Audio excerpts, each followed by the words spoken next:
من دان نفسہ، اپنے نفس پر قابو کریں گے، آزاد نہیں ہو جائیں گے، بے باک نہیں ہو جائیں گے۔ ہمارے اوپر اللہ ہیں، وہ ہمیں دیکھ رہا ہے۔ لا یدرکہ الابصار وہو یدرک الابصار، کہ اس کو آنکھیں نہیں دیکھ رہی ہیں لیکن وہ تو سب کو دیکھ رہا ہے۔ وہو اللطیف الخبیر، اور وہ بڑا باریک دیکھنے والا۔ لطیف کہتے ہیں باریک دیکھنے والا، بہت باریک دیکھنے والا ہے، اور خبیر کہتے ہیں ہر چیز سے وہ باخبر ہے۔ ہاں، ہم دو بیٹھ کر جو باتیں کر رہے ہیں، تیسرا اللہ سن رہا ہے۔ بند کمرے میں ہم کوئی حرکت کر رہے ہیں، وہ اللہ دیکھ رہا ہے۔ کمرہ بند ہے، کوئی نہیں دیکھ رہا لیکن اللہ دیکھ رہا ہے۔ وہ اللطیف الخبیر۔ ہاں، اللہ کی ایک نظر، اللہ کی طاقت ہمارے ہر وقت ہمارے ساتھ ہیں، وہ ہم سے باخبر ہیں ہم کیا کر رہے ہیں، اللہ ہمیں دیکھ رہا ہے۔ اگر یہ چیز دل میں پیدا ہو جاوے، اگر یہ چیز دل میں پیدا ہو جاوے تو پھر کوئی گناہ نہیں کرے گا، کوئی گناہ نہیں کرے گا۔ اور وہی چیز دل میں پیدا کرنی ہے کہ اللہ ہمیں دیکھ رہا ہے، رات کے اندھیرے میں دیکھتا ہے، دن کے اجالے میں دیکھتا ہے، عید کے دن اللہ دیکھ رہا ہے، شادی میں اللہ دیکھ رہا ہے، منگنی میں اللہ دیکھ رہا ہے۔ ہاں، بند کمروں میں خدا دیکھ رہا ہے۔ اپنا شہر چھوڑ کر 5، 10، 20، 25 کلومیٹر کسی کھیت میں، کسی گارڈن میں، کسی پارک میں ہے، خدا وہاں دیکھ رہا ہے۔ اللہ کی نہ سونے والی آنکھیں ہر وقت سب کو دیکھ رہی ہیں، وہ کسی سے غافل نہیں ہے۔ لیکن اللہ نے دنیا میں مہلت دی ہے، ہاں، اس کی پکڑ فوری طور پر نہیں آتی، مہلت دیتا ہے، ڈھیل دیتا ہے۔ اس کے وہاں ڈھیل ہے، ڈھیل۔ ہاں، پرانے لوگ کہتے ہیں کہ اللہ کے وہاں دیر ہے، اندھیر نہیں ہے، دیر ہے وہاں۔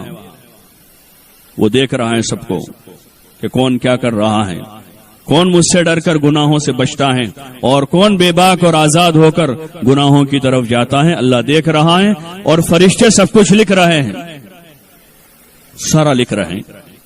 اصل خواہشوں سے بچانے والی اور لذتوں میں زندگی برباد کرنے سے بچانے والی جو طاقت ہے وہ اللہ کا ڈر ہے۔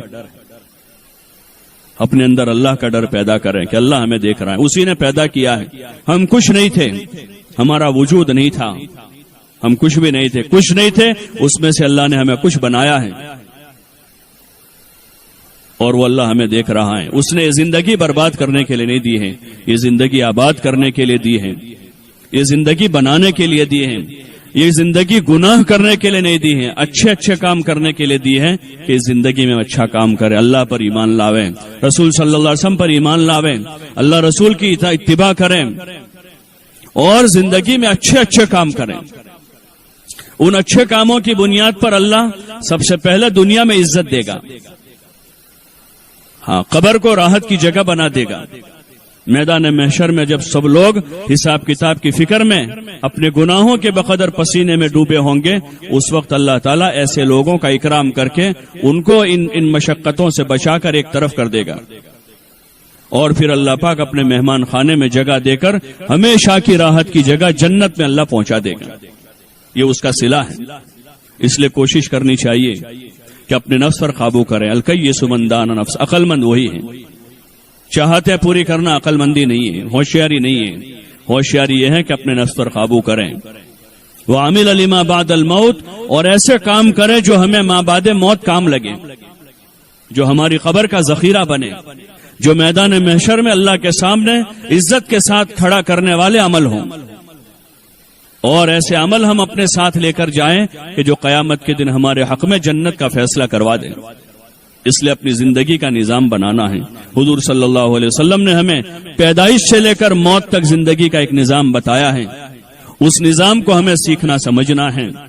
اس کے لیے بنیادی چیز یہ ہے کہ ہم یہ طے کریں کہ ہمیں اپنے رسول حضرت رسول اللہ صلی اللہ علیہ وسلم کا اتباع کرنا ہے۔ اطاعت صرف حضور علیہ السلام کی ہوگی، اور سنت اور طریقہ جو ہے وہ صرف اور صرف اب حضور صلی اللہ علیہ وسلم والا چلے گا۔ اس لیے پہلی بات تو ہمیں اس کا تہیہ کرنا پڑے گا، ہمیں اس بات کو طے کرنا پڑے گا کہ ہمیں زندگی کا ہر کام حضور صلی اللہ علیہ وسلم والے مبارک طریقے پر کرنا ہے، پیدائش سے لے کر موت تک۔ گھر میں بچہ پیدا ہو رہا ہے تو اس کی پیدائش کا طریقہ وہ ہو کہ حضور صلی اللہ علیہ وسلم والے طریقے پر یہ بچہ دنیا میں آوے۔ ہاں، پہلے سے یہی کوشش ہو، پیدائش سے پہلے کی نیتیں یہ ہو کہ ہمارے گھر جو اولاد ہوگی اس اولاد کو ہم مسلمان بنائیں گے، ورنہ حدیث پاک میں آتا ہے حضور علیہ الصلوۃ والسلام فرما رہے ہیں کل مولود یولد علی الفطرہ، کہ ہر نو مولود فطرت اسلام پر پیدا ہوتا ہے، فابواہ یحودانہ او یمجسانہ او ینصرانہ، کہ یا تو اس کے ماں باپ اس کو یہودی بناتے ہیں، یا ماں باپ اس کو نصرانی بناتے ہیں، یا ماں باپ اس کو مجوسی بناتے ہیں۔ تو ہم طے کریں کہ ہم اپنے بچوں کو مسلمان بنائیں گے، جو اولاد آئے گی اس کو مسلمان بنائیں گے، ان کا اچھا نام رکھیں گے۔ ابتدا وہیں سے ہوتی ہے۔ ماں باپ کی فکر اور سوچ کا اثر بچوں کی زندگی پر پڑتا ہے۔ اگر نام میں وہ سوچ ہے کہ کوئی ماڈل کا نام رکھیں، کوئی لیٹسٹ نام رکھیں، تو ماڈلوں کے اور لیٹسٹ کے نام تو ویسے ہی ہیں جیسے ان کے کام ہیں، ان کے کام اللہ کی نافرمانی کے ہیں۔